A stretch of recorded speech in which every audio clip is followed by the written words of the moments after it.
আচ্ছা, আমি তাহলে ইয়া থেকে শুরু করি, একদম বেসিক থেকেই শুরু করি। যারা একদম বেসিক পারেন তারা হচ্ছে এটা স্কিপ করে চলে যায়। তো প্রথমেই হচ্ছে আমাদের এই অংশগুলা এই অংশগুলো তো আমরা ইয়াতেই সেকেন্ড চ্যাপ্টারই পড়ে ফেলছি। এটা কেমনে আসে বা কেমনে কনস্ট্রেন্ট গঠন করতে হয় এগুলো সেকেন্ড চ্যাপ্টারের বিষয় ছিল। তো এগুলো আলোচনা করার কিছু দেখতেছি না এক্ষেত্রে। একটা আপনারা হচ্ছে প্রশ্ন সাথে নিয়ে ভিডিওটা দেখেন। আমি তো প্রশ্ন দেখাচ্ছি না, আমি জাস্ট আনসারটাই দেখাচ্ছি। এখানে আমি প্রসেসটা ব্যাখ্যা করে চলে যাব জাস্ট। তো প্রথমে হচ্ছে শুরুতে হচ্ছে প্রতিটা কনস্ট্রেন্ট নেব। কনস্ট্রেন্ট সব প্রতি ধরেন এই যে কনস্ট্রেন্ট কনস্ট্রেন্ট এটা এক নাম্বার কনস্ট্রেন্ট। ওটাকে প্রথমে হচ্ছে জিরো সমান, মানে এটা তো less than or equal to 60 ছিল। তো আমরা less than or equal to 60 না ধরে সোজাসুজি ইকুয়াল টু 60, মানে প্রথমে ইকুয়ালিটি আনবো। আগে আগে হচ্ছে ইকুয়ালিটি আনবো। ইকুয়ালিটিতে কি হয় সেটা দেখবো। এটা হয়। এবার হচ্ছে এস প্রতিটা এই এ সমান 0 ধরলে পি সমান কত হয়, আবার পি সমান 0 ধরলে এ সমান কত হয়, এটা বের করব। এটা বের করে যে যে ভ্যালুগুলো আসবে সাথে সাথে সাইডেই হচ্ছে চিত্র আঁকতে থাকবো। সাথে মানে সাইডে চিত্র, আচ্ছা না, সাইডের সাথে সাথে চিত্র আঁকবো না, মানে আগে এগুলো বের করে সাইডে চিত্র আঁকার জন্য জায়গায় রেখে দেবো। মানে সাইডে চিত্র আঁকার জন্য যেন জায়গা থেকে সেটা নিশ্চিত করতে হবে। তো এখন আমরা তো এখানে দুইটাতেই শূন্য ধরছি। যখন এ সমান শূন্য তখন কত, পি সমান শূন্য তখন এ কত। এখন এই এখানে আবার শূন্য দিয়ে গুণ করে দেখব। দুইটা যদি শূন্য হয় তাহলে কি হয়। এখন যদি দুইটা যেহেতু শূন্য হয়ে এইটা ফুলফিল করতেছে, আমরা তো কি দেখছিলাম, হয় হয় বড় হবে, নাহলে হচ্ছে মানে হয় শূন্যের সমান হবে না, অথবা শূন্য থেকে বড় হবে। এখন আমরা দেখতেছি কি শূন্য, এখন সরি শূন্য না, 60 হয় 60-র সমান হবে, নইলে শূন্য মানে 60-র কম হবে। এখানে যে ভ্যালুটাই বসাই না কেন ওই ভ্যালুটা এরকম হতে হবে যে 60-র সমান অথবা 60-র চেয়ে ছোট, এরকম হতে হবে। তো এখন আমরা কি পাইলাম, এটা হচ্ছে 60, মানে 0 যদি বসাই তাহলে হচ্ছে 60-র ছোট আসতেছে। এটা 60 মানে 60 ছোট হচ্ছে, তাহলে হচ্ছে direction towards the trial point, মানে হচ্ছে এই দিক দিয়ে এই মুখী, এই এরিয়াগুলো হচ্ছে এই মুখী, মানে এই রেখা থেকে যা ভ্যালু আসবে ওটা হচ্ছে এই মুখী। এখানে এই মুখী বিষয়টা একটু পরে আরো ক্লিয়ার হবে যখন, এটা তো ম্যাক্সিমাইজের অঙ্ক। হ্যাঁ, এটা তো ম্যাক্সিমাইজের অঙ্ক, মিনিমাইজের সময় হচ্ছে এটা আরো ভালো বোঝা যাবে কনস্ট্রেন্ট দিয়ে। সো যাই হোক, তো এরকম করবো। সেকেন্ড কনস্ট্রেন্টটা এভাবে আনবো, ওটাকে ওটা ইকুয়ালিটি করব। তারপর হচ্ছে শূন্য বসালে দুইটার অবস্থা কী হয় ওটা দেখব। তারপর আবার ওই শূন্য দুই এই এই ইকুয়েশনে আবার দুইটা এ এ সমান শূন্য পি সমান শূন্য বসাই দেখব যে পি এর সমান এই 40-এর সমান না ছোট, এটা দেখলাম। এখানে তো সবগুলো সমান না ছোট, হ্যাঁ ঠিক আছে, এটা দেখলাম। এবার হচ্ছে এখানে আর দুইটা, এখানে আবার দুইটা এই ম্যাথ হচ্ছে আবার দুইটা এক্সট্রা আছে, কি জানি বলে কনস্ট্রেন্ট আছে। একটা একটা বলতেছিল কি এ সমান 6, এ সমান সমান অথবা 6-এর কম হইতে হবে।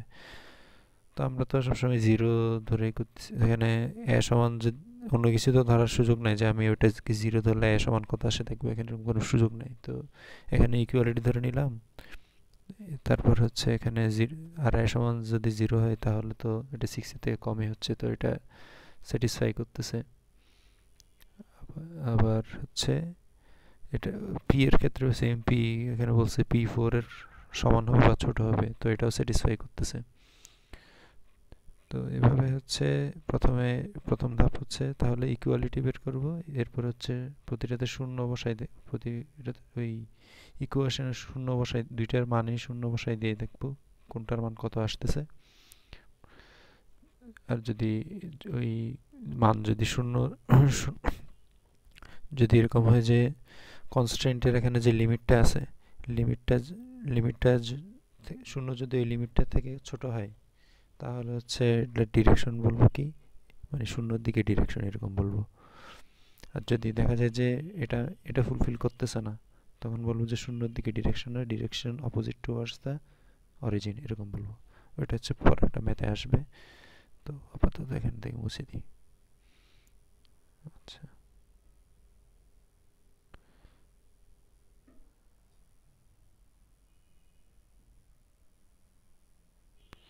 আচ্ছা, এবার শূন্যের দিকে তো আসলো। এখানে যে আমরা ভ্যালুগুলো পাইছিলাম, এখানে আমি প্রথমে দেখবো হাইয়েস্ট ভ্যালু কোনটা, পি এর হাইয়েস্ট ভ্যালু এখানে কত আসছিল।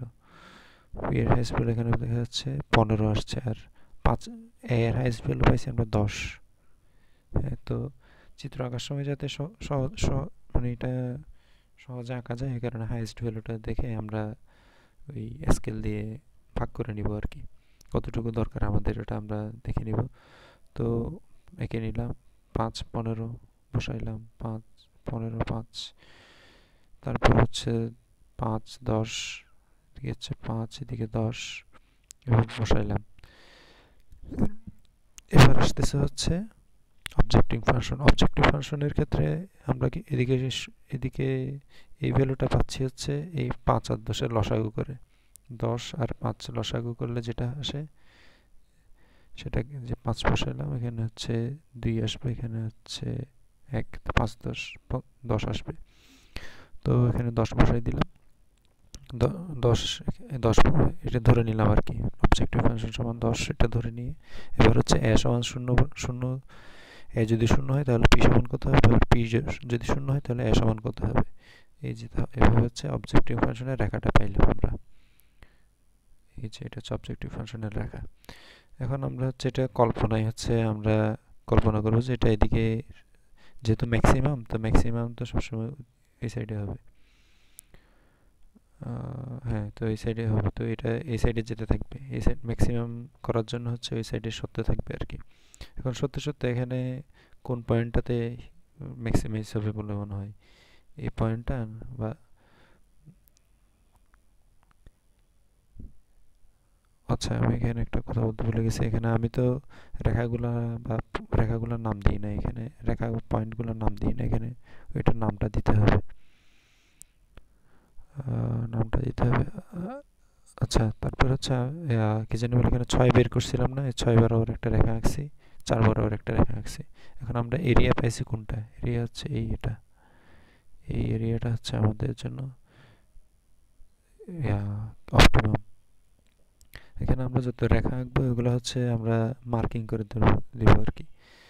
আমি এখানে মার্কিং করি নাই, তো রেখাগুলো মার্কিং করতে হবে বা বিন্দুগুলোকে মার্কিং করে দিতে হবে। তো এখানে এই অপটিমাম এরিয়া কি, অপটিমাম এরিয়া এখানে ধরলাম, এখানে এখানে তো এবিসিডি বসানো যাবে না, এদিকে এ আর পি আছে, যাই হোক।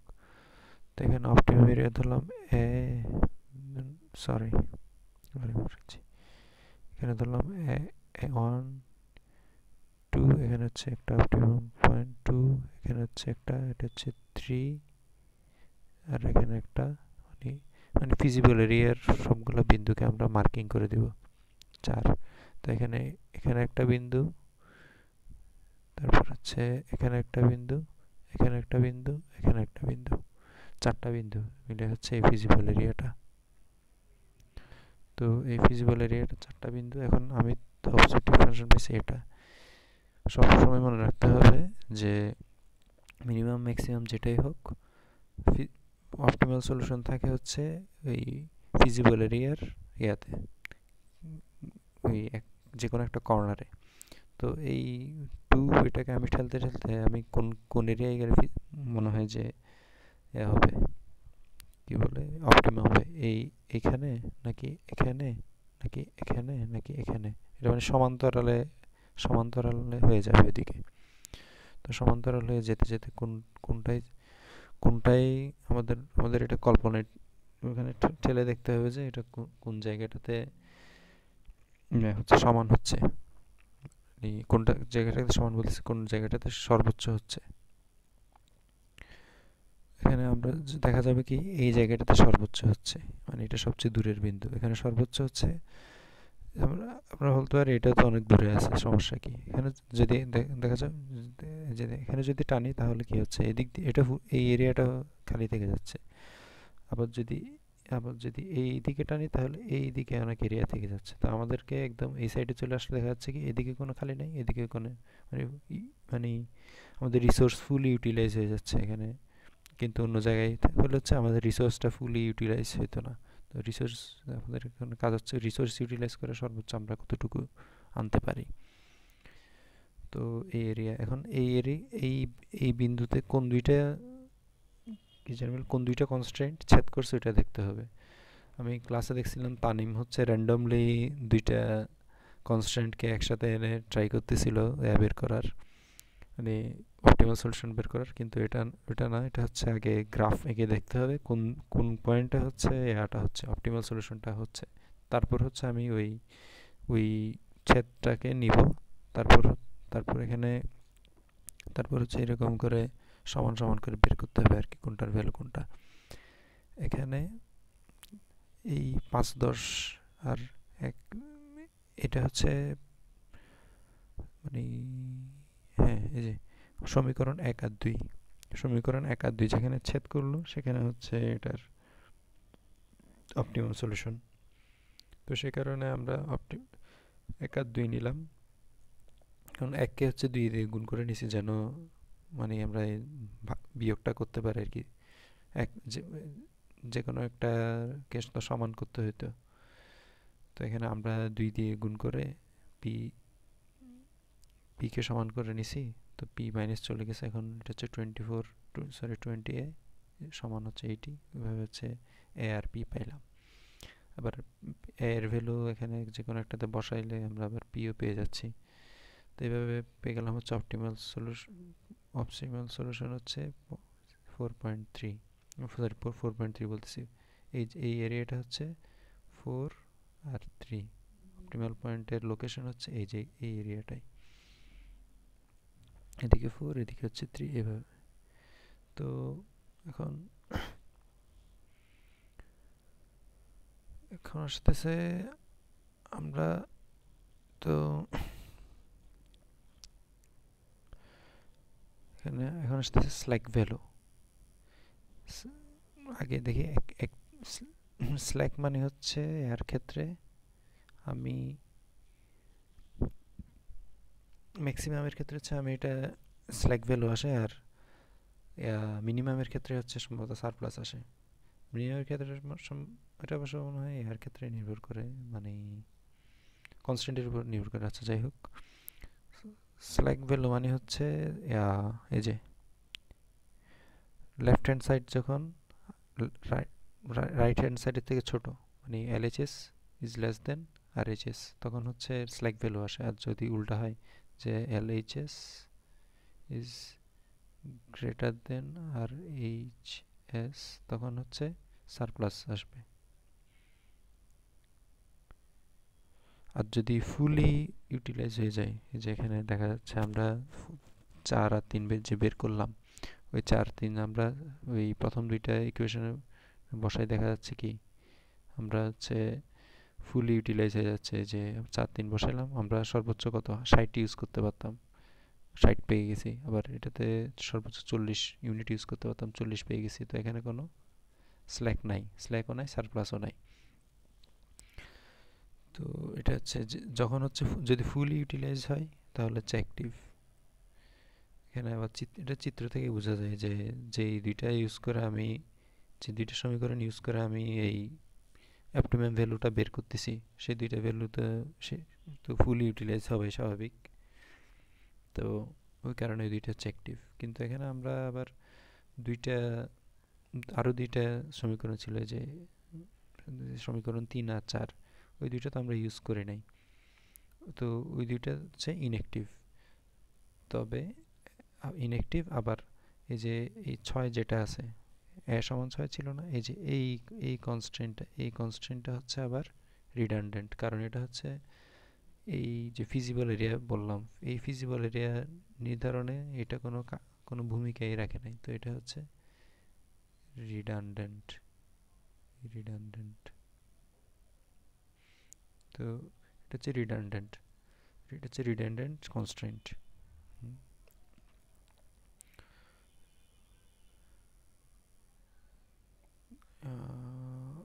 এই মেথডটাতেও সেম,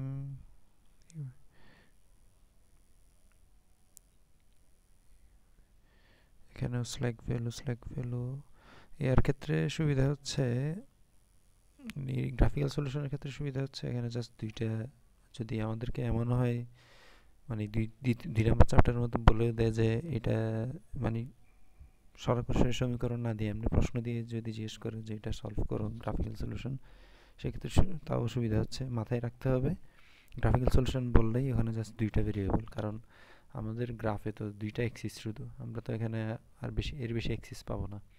তো সে কারণে সবসময় মাথায় রাখতে হবে গ্রাফিক্যাল সলিউশন মানেই দুইটা ভেরিয়েবল, মানে প্রশ্নে গ্রাফিক্যাল সলিউশন বের করতে বলছে মানে ওখানে দুইটা ভেরিয়েবল আছে জাস্ট। এবার এখানেও স্ল্যাক, এটা দেখাতে ম্যাক্সিমাইজের ক্ষেত্রে সবগুলোই স্ল্যাক বের করা যাবে এরকম। এই যে এখানে বলছিলাম ওই ফিজিবল রিজিয়নের এরিয়াগুলা, এখানে এবিসিডি কি রে, এবিসিডি আসে নাই কেন? আমি তো মনে হয় অ্যাড করছিলাম এবিসিডি, এটাতে অ্যাড করছি, এটাতে অ্যাড করে নেই। আচ্ছা যাই হোক, এগুলা এক্সামের সময় বা বাসায় করার সময় অবশ্যই এই পয়েন্টগুলোর নাম মেনশন করতে হবে। আমি তখন মনে হয় আলসেমি করে করি নাই। যাই হোক, এখানে আর তেমন কিছু বোঝানোর তো দেখি না। এটা কি ছিল? এটাও ম্যাক্সিমাম সবগুলাই ম্যাক্সিমাম। এটা একটু ইন্টারেস্টিং আছে। এটাতে কনস্ট্যান্ট, এটাতে হচ্ছে এইগুলো দেওয়াই ছিল যতদূর মনে পড়ে। তো এখান থেকে এটা ওই যে প্রথমে হচ্ছে ইকুয়ালাইজেশন করলাম, এরপরে হচ্ছে জিরো বসায় দেখলাম স্যাটিসফাই করে কি না। যদি স্যাটিসফাই করে তাহলে ডিরেকশন টুয়ার্ডস ট্রায়াল পয়েন্ট। এখন এইটা একটা ইন্টারেস্টিং কাজ করছিল এখানে। এইটা কেন হয়েছে আমি বুঝি না, এটা ম্যাডামকে জিজ্ঞেস করলে ভালো হতো। আচ্ছা যাই হোক, এটা এখানে আমি আসলে এই লেস দেন ইকুয়ালের জিনিসটা আমি বুঝি না, কারণ আমি তো সায়েন্সে ছিলাম না। সায়েন্সে হচ্ছে এই লেস দেন ইকুয়ালের হায়ার মেথড হচ্ছে এটার চ্যাপ্টার ছিল। যাই হোক, তো এখানে এই ইকুয়েশনটাকে ইকুয়ালাইজ করার আগে -1 দিয়ে মাল্টিপ্লাই করে নিছে। -1 দিয়ে মাল্টিপ্লাই করার কারণে এই প্রথমে সাইনটা এরকম ছিল, কিন্তু -1 দিয়ে মাল্টিপ্লাই করার পর সাইনটা উল্টাই গেছে। তারপর হচ্ছে ইকুয়ালাইজ করছে, তারপর হচ্ছে শূন্য বসাইছে বা যা করার তা করছে আর কি, যা সবসময় করি। তো সেম, বাকি সব জিনিস সেম এখানে। জাস্ট এই এই 84 কোথায় পাইছি এখানে, এই যে এখানে একটা মাইনাস চলে এসেছিল, ওটাই হচ্ছে ইন্টারেস্টিং ছিল যে চিত্রটা কিভাবে আসতেছে। তো আমরা এই ভ্যালুগুলো খেয়াল করবো আর কি চিত্র আঁকার আগে, ভ্যালু কত আসতেছে না আসতেছে। তো আগে হচ্ছে এইভাবে জিরো দিয়ে ইকুয়ালাইজ করে করে আমরা কি জানি বলে ওই অবজেক্টিভ ফাংশন পর্যন্ত যাব। অবজেক্টিভ ফাংশন পর্যন্ত যাওয়ার পর এঁকে ফেলবো, আঁকার পরে হচ্ছে দেখবো কোথায় হিট করতেছে, অপটিমাল এরিয়া কোনটা, কোথায় কোন কর্নারে হচ্ছে অপটিমাল হতে পারে, ওটা জানার পর তারপর হচ্ছে যে দুইটা ছেদ করতেছে ওই বিন্দুটার লোকেশনটা বের করব এইভাবে। এখানে এটাই ছিল। আচ্ছা, এই মিনিমাম একটা প্রশ্ন আসছে, এটা মনে হয় ম্যাডাম, হ্যাঁ এটা ম্যাডাম করাইছিল ক্লাসে। তো এটাও সিম্পল, ওই প্রথমেই আমরা ইকুয়ালাইজ করতেছি, শূন্য বসায় দেখতেছি অন্যটার মান কি আসে, এটা এই তিনটা ধাপ সেম। কিন্তু এইখানে এসে ওই যেটা বললাম, এখানে কি বলছে ওই 18 এর বড় অথবা সমান হইতে হবে। এখন শূন্য বসাইলে তো দুইটাই শূন্য হয়ে যায়, মানে শূন্য এখানে শূন্য বসাই গুণ করা বা যোগ করা হলো, মানে তো এখানে বেসিক্যালি এই সাইডে শূন্য বসাই দেয়। এখন শূন্য তো 18 এর বড় না, তাহলে এটা স্যাটিসফাই করতেছে না। তো যেহেতু স্যাটিসফাই করতেছে না, তাহলে হচ্ছে ডিরেকশন এই এই দিকে ডিরেকশন, মানে এই সাইডে ডিরেকশন, ওইদিকে মানে রেখাটা ওই সাইডে চলে যেতে চাচ্ছে। তো এখানে এই জিনিসটা হচ্ছে ইন্টারেস্টিং ছিল। আর বাকিগুলো সেম ইয়ার মতো, ম্যাক্সিমাইজের মতোই, ইয়ার দিকে ডিরেকশন। আচ্ছা বাকিগুলো না, আরও একটা ছিল ডাজ নট স্যাটিসফাই, এই যে এটা স্যাটিসফাই করে না, এটারও ডিরেকশন ওই সাইডে। তো এখানে মূল কথা হচ্ছে শূন্য, যদি শূন্যকে বলে যে শূন্য বড় হবে তাহলে হচ্ছে ডিরেকশন ওই সাইডে, আর যদি বলে যে শূন্য ছোট হবে তাহলে ডিরেকশন এই সাইডে। এটা এই বড় না ছোট হবে এই সাইন দিয়ে বোঝা যায়। যাই হোক, এটাই ছিল এখানে। আর এই যে এখানে একটা সারপ্লাসের, এখানে সারপ্লাসের বিষয় আসছে। কি রে, এটাতে ম্যাডাম তো মনে হয় সবগুলো স্ল্যাক পাইছিল, সারপ্লাস পাইছিল তো মনে পড়তেছে না। আচ্ছা এটাতে জাস্ট দূর পর্যন্ত করে গেছিল, স্ল্যাক আর সারপ্লাস বের করে নাই ম্যাডাম তখন ক্লাসে। আচ্ছা এখানে ওই যে যেটা বলছিলাম, রাইট হ্যান্ড সাইড বড় হলে, রাইট হ্যান্ড সাইড বড় হলে স্ল্যাক, লেফট হ্যান্ড সাইড বড় হলে সারপ্লাস। এখানে সারপ্লাস পাইছে এত, স্ল্যাক পাইছে এত, স্ল্যাক সারপ্লাস।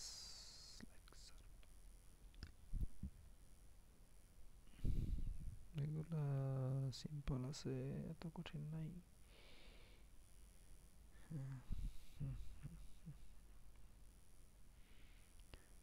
এগুলা এই প্রশ্নগুলো হচ্ছে একটার সাথে একটা লিঙ্ক করা, জাস্ট একটু একটু চেঞ্জ করে বলা যে এই যদি এটা হতো তাহলে কি হতো, এইটা যদি অবজেক্টিভ ফাংশন এটা না হয় ওটা হতো তাহলে কি হতো, এই ধরনের কথাবার্তা। এগুলো সিম্পল আছে।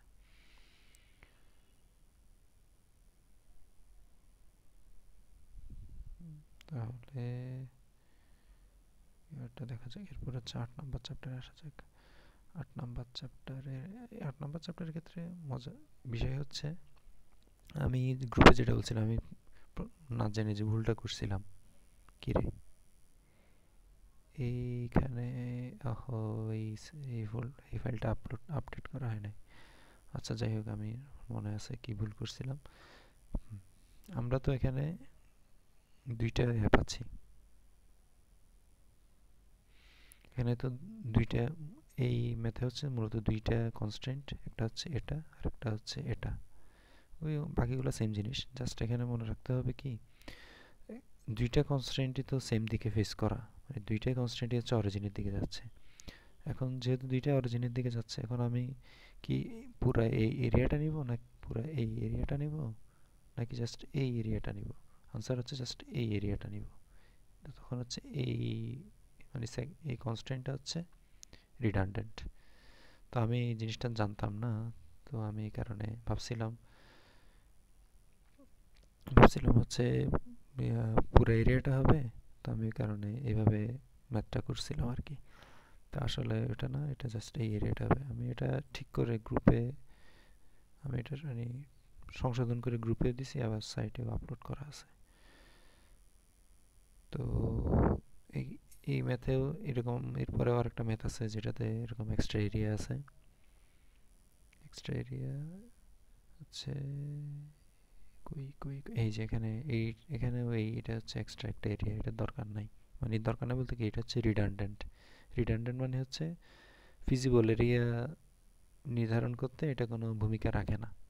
যদি যেগুলো ফিজিবল এরিয়া নির্ধারণ করতে ভূমিকা রাখে ওগুলো হচ্ছে ওগুলা রিডান্ডেন্ট না, ওগুলোর নাম কি ভুলে গেছি। আচ্ছা, আর যেগুলা, আর যে দুইটা, যে দুইটা হচ্ছে অপটিমাল পজিশন, অপটিমাল সলিউশন বের করতে ভূমিকা রাখে, ওগুলো হচ্ছে অ্যাক্টিভ কনস্ট্যান্ট। এখানে আর তেমন কিছু নাই। হ্যাঁ এই যে আর যে কথাটা বলছিলাম, যদি গ্রাফিক্যাল সলিউশন দেখি তার মানে হচ্ছে ওখানে দুইটা, জাস্ট দুইটা ভেরিয়েবল হবে অবজেক্টিভ ভেরিয়েবল। আর এই যে এগুলা এখানে যেগুলো কম্পিউটার নিডেড লিখে দিছে, এগুলো হচ্ছে ওগুলোর গ্রাফিক্যাল সলিউশন সম্ভব না, ওগুলো অন্য ডাইমেনশনে চলে যেতে হবে গ্রাফিক্যাল সলিউশন করতে গেলে। যাই হোক, ও এখানে আরেকটা বিষয় যে পিএফসি, এটা হয়তো ক্লাসে অনেকে খেয়াল নাও করে থাকতে পারে। এখানে এই ম্যাডাম আমাদেরকে বলছে এই ফিক্সড কস্টের জিনিসটা না আনতে এখানে, যেহেতু জাস্ট ফিক্সড কস্ট ছাড়া হচ্ছে কি, এটা হচ্ছে কন্ট্রিবিউশন মার্জিন আর কি, সিএম। তো ম্যাডাম বলছে এখানে ফিক্সড কস্টের কোনো কোনো আসলে কোনো কাজ নাই, তো তোমরা হচ্ছে এটা আনবা না, ফিক্সড কস্ট আনবা না, ফিক্সড কস্ট ছাড়া জাস্ট পি মাইনাস ভিসি দিয়ে সূত্র করবা, তাহলে হচ্ছে এখানে আসার কথা 606.67 টাইপের কিছু একটা আসার কথা। তো এটাও আমার একটা ভুল ছিল, যেটা আমি ওখানে করছিলাম। এখানে দূর পর্যন্তই। আর আর যে বিষয়টা আলোচনা করছিল উনি, এটা আমি আলোচনা করে দিচ্ছি। তবে এটা আমাদের ওই সিমপ্লেক্স, আমরা যে গ্রাফিক্যাল সলিউশন করছি ওটার সাথে রিলেটেড না, এটা মূলত হচ্ছে সিমপ্লেক্স নামের একটা করাবে ম্যাডাম সামনে। যে সিমপ্লেক্স নামের কিছু ম্যাথ করাবে, সিমপ্লেক্স একটা চ্যাপ্টারই আছে ওখানে, ওটাই হচ্ছে আমাদের কাজ। ওখানে এই জিনিসগুলো তখন আরো ভালো বোঝা যাবে। যাই হোক, এখানে যে বিষয়টা, এখানে যে ম্যাথটা আছে, হ্যাঁ, এখানে ফাইনাল ভ্যালু, এটা হচ্ছে কি অপটিমাল ভ্যালু, এগুলো হচ্ছে কি অবজেক্টিভ কোএফিসিয়েন্ট। এই যে ওগুলো হচ্ছে অপটিমাল সলিউশনের জন্য আমরা যে অপটিমাল সলিউশনের যে পয়েন্টটা বের করি, এটা হচ্ছে অপটিমাল সলিউশনটা। আমি এটা র্যান্ডমলি নেট থেকে নিয়ে জাস্ট দেখাই দিচ্ছি। এটা হচ্ছে এই পার্টটার নাম হচ্ছে আনসার রিপোর্ট। আমরা যখন ওই বের করব,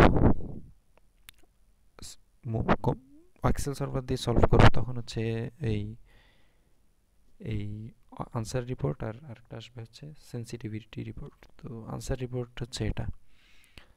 আমি করে দেখাই দিচ্ছি, এক্সেল সলভার কেমনে করে ওটা দেখাই দিচ্ছি না, কারণ এটা ইউটিউবে ঘাটলে অনেকগুলো ভিডিও আছে, তো ওখান থেকে একটা দেখে নিলেই হবে। তো আমি জাস্ট এখানে কোনটা কি ওটা বলে দিচ্ছি আর কি। তো ফাইনাল ভ্যালু হচ্ছে এটা। এখানে অবজেক্টিভ কোএফিসিয়েন্ট, তো অবজেক্টিভ কোএফিসিয়েন্টগুলো এইটা ছিল কনস্ট্যান্টের যে ভ্যালুটা থাকে, লিমিট থাকে, ওইটা হচ্ছে অবজেক্টিভ কোএফিসিয়েন্টটা। আর অ্যালাউয়েবল ইনক্রিজ আর ডিক্রিজ, এইটা হচ্ছে একটা রেঞ্জ, এটা মূলত একটা রেঞ্জ। এই রেঞ্জের মধ্যে যদি আমি এগুলোকে নড়াই, মানে এটা ধরলাম হচ্ছে আমার, এটা ধরলাম একটা মেশিন, এটা আরেকটা মেশিন, তা আমি এই রেঞ্জের মধ্যে যদি মেশিনটাকে চালাই, তাহলে হচ্ছে আমার এটা চেঞ্জ হবে না, অপটিমাল সলিউশনটা চেঞ্জ হবে না, কিন্তু অপটিমাল ভ্যালুটা চেঞ্জ হয়ে যাবে। এটা অপটিমাল ভ্যালু চেঞ্জ হবে, কিন্তু অপটিমাল সলিউশনটা এই রেঞ্জের মধ্যে সেম থাকে। এই রেঞ্জের মধ্যে আমার অপটিমাল সলিউশনটা সেম থাকে। অপটিমাল ভ্যালু, আবার মনে করা দিই, অপটিমাল ভ্যালু হচ্ছে অবজেক্টিভ ফাংশনে আমি যখন পয়েন্টগুলোর ভ্যালু বসাবো, তখন যেটা আনসার পাই ওটা হচ্ছে অপটিমাল ভ্যালু, আর আমি যখন জাস্ট পয়েন্টগুলো হচ্ছে অপটিমাল সলিউশন। তো এই রেঞ্জের মধ্যে কি বললাম, এটা সেম থাকবে।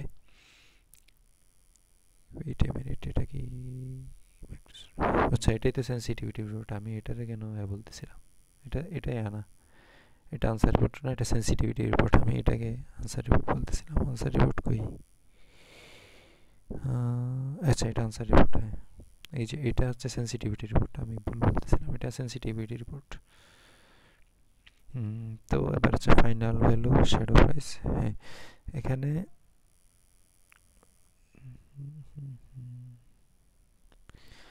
হচ্ছে আমরা ওই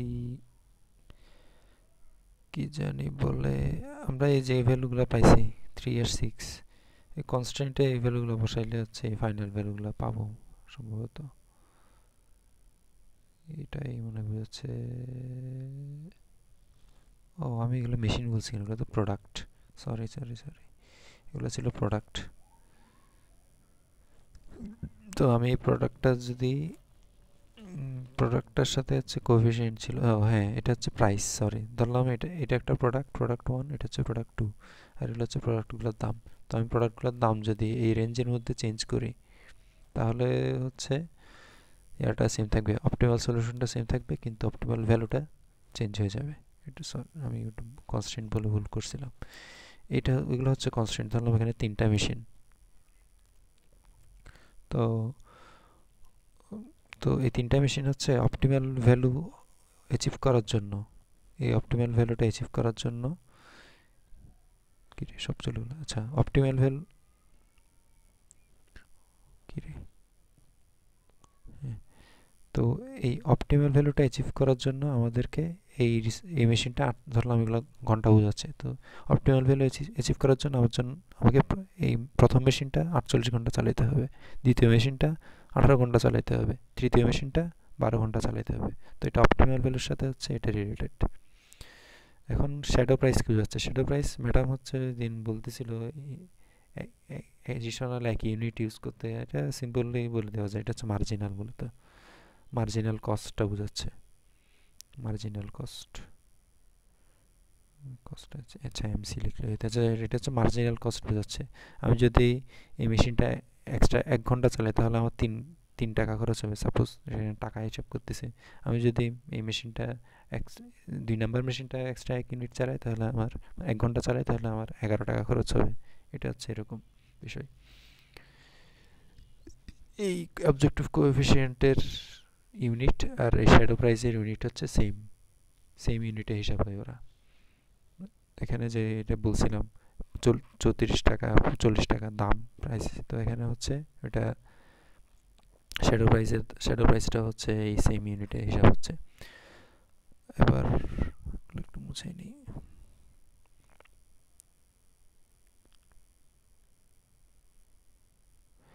এবার অ্যালাউয়েবল ইনক্রিজ ডিক্রিজ, এইখানে আবার অ্যালাউয়েবল ইনক্রিজ ডিক্রিজটা হচ্ছে শ্যাডো প্রাইসের সাথে রিলেটেড। শ্যাডো প্রাইসের সাথে রিলেটেড মানে আমি এই ভ্যালুটা হচ্ছে কনস্ট্যান্টের লিমিট ছিল আর কি, আমি এটাকে লিমিট বলে ফেলছিলাম বলে মনে হয়, এগুলো হচ্ছে লিমিট, এগুলো লিমিট। তো এটা তো দেওয়া আছে, এটা হচ্ছে অবজেক্টিভ কোএফিসিয়েন্ট, এটা তো আমি ভুলে মনে হয় এটাকে লিমিট বলছিলাম, এটা লিমিট না, এটা লিমিট। যাই হোক, তো এই ভ্যালুর এই রেঞ্জের মধ্যে যদি আমি এটার ইউজ চেঞ্জ করি তাহলে শ্যাডো প্রাইস সেম থাকবে। ধরলাম মেশিন 1 আমি এখন 48 ঘন্টা ইউজ করে আমি অপটিমাল ভ্যালুটা পাচ্ছিলাম। তো আমি এখন এটাকে অপটিমাল ভ্যালুটা পাচ্ছিলাম, আমার শ্যাডো প্রাইস হচ্ছে 3, মানে আমি যদি আর 1 ঘন্টা বেশি ইউজ করি তাহলে আমার 3 টাকা এক্সট্রা খরচ হবে। এখন 1 ঘন্টা এটা অ্যালাউয়েবল ডিক্রিজের মধ্যে পড়তেছে, মানে ইনক্রিজের মধ্যে পড়তেছে, সরি আমি আরও এক্সট্রা 6 ঘন্টা পর্যন্ত ইউজ করতে পারবো 3 টাকা খরচ করে করে। কিন্তু এটা যদি 7 ঘন্টা ইউজ করি এক্সট্রা, 7 ঘন্টা ইউজ করলে কত, মানে 48-এর সাথে 7 যোগ করলে কত দাঁড়াচ্ছে, 56 দাঁড়াচ্ছে, 56। আমি যদি এটা 56 ঘন্টা ইউজ করি তাহলে আবার আমার শ্যাডো প্রাইস চেঞ্জ হয়ে যাবে। তো এইটার সাথে হচ্ছে শ্যাডো প্রাইসের সম্পর্ক। তো এখানে আমাদেরকে এই দূরগুলো নিয়ে চিন্তা করতে হবে। এটা নিয়ে আমি যদি মনে করি এটা এই মেশিনটা হচ্ছে ফুলি ইউটিলাইজ হয়ে গেছে, এটা আমি কি বলা যায় আর আর এটার ইউজার ইনক্রিজ করার চান্সই নাই, তো সেই কারণে হচ্ছে বিশাল একটা সংখ্যা আসছে। এই এক্সেল হচ্ছে ইনফিনিটি না লিখে এইভাবে 1e+30 এভাবে লিখে দেয়, এটা হচ্ছে মূলত ইনফিনিটিকে নির্দেশ করতেছে। তো এটা আমার তো মানে শ্যাডো প্রাইস যে 0, এটারে আমার আর ইনক্রিজ করার চান্সই নেই, আমি এটাকে বেশি তো বেশি মানে এটাকে জাস্ট কমানোর চান্স আছে। তো আমি এটাকে কমাই, মানে 4 ইউনিট পর্যন্ত কমাইতে পারবো। মানে এটা এই মেশিনটা ধরলাম এখন 12 ঘন্টা ইউজ করি, আমি 8 ঘন্টা ইউজ মানে 4 ইউনিট কমাই 8 ঘন্টা পর্যন্ত কমাইতে পারবো। ততক্ষণ পর্যন্ত আমার শ্যাডো প্রাইস 0ই থাকবে। আমি যদি আবার 8 ঘন্টা থেকে কমাই ফেলি তখন আমার শ্যাডো প্রাইস আবার চেঞ্জ হয়ে যাবে, শ্যাডো প্রাইসটা চেঞ্জ হয়ে যাবে। তো এখানে অ্যালাউয়েবল ইনক্রিজ আর ডিক্রিজের সম্পর্ক শ্যাডো প্রাইসের সাথে, আবার এখানে অ্যালাউয়েবল ইনক্রিজ আর ডিক্রিজের সম্পর্ক এই ফাইনাল ভ্যালুর সাথে। সরি ফাইনাল ভ্যালু না, অবজেক্টিভ কোএফিসিয়েন্টের সাথে। অবজেক্টিভ কোএফিসিয়েন্টের সাথে হচ্ছে অ্যালাউয়েবল ইনক্রিজ আর ডিক্রিজের সম্পর্ক এখানে। এখানে তারপর এখানে মানে এইখানে অ্যালাউয়েবল ইনক্রিজ ডিক্রিজের মধ্যে যদি আমি ইনক্রিজ ডিক্রিজ করি তাহলে হচ্ছে অবজেক্টিভ ফাংশন চেঞ্জ হবে, ঠিক আছে, কিন্তু ফাইনাল ভ্যালু সেম থেকে যাবে।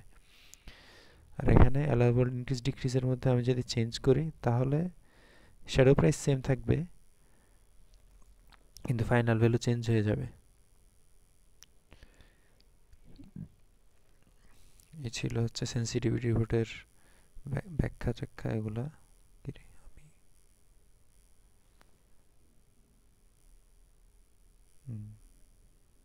কি রে,